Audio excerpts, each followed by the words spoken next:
generally peaceful.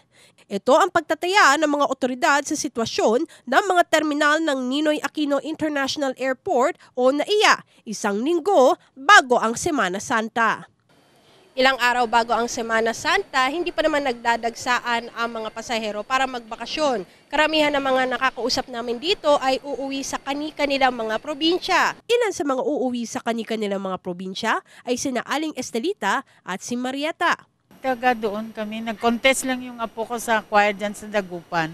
Kasama ng mga kaibigan, naabutan naming uuwi rin si Marieta sa kanyang tirahan sa Tawi-Tawi pagkatapos ng ilang araw na bakasyon sa Maynila. For vacation. Kamusta naman po ang bakasyon? Kay rin. Sina Syra naman, tutungo ng General Santos para sa 6 na araw na bakasyon, pero hindi raw sila magpapaabot dito sa Holy Week. Amin niya.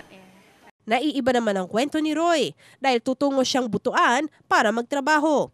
Tulad ng iba niyang mga kasama, hindi siya makakauwi sa kanilang probinsya sa Mountain Province ngayong Holy Week. Talagang yun naman ang pinunta namin doon, yung trabaho. Patuloy naman inaalala at tinutulungan ng mga pulis ang mga pasaherong umaalis ng Maynila. Binibigyang prioridad ang mga matatanda at may kapansanan. Mahigpit naman ang pag-check ng mga bagahe pagdating sa baggage counter. Asahan ang pagdami ng mga biyahero sa mga susunod na araw habang papalapit ang Semana Santa. Bukas din ay magsisimula na ang Oplan Ligtas ng Department of Transportation and Communications o DOTC para sa tiyak na kaligtasan ng mga magbabiyahe hanggang April 21. Ito po ang inyong kaibigan, Rema Peñaflor para sa Newsite.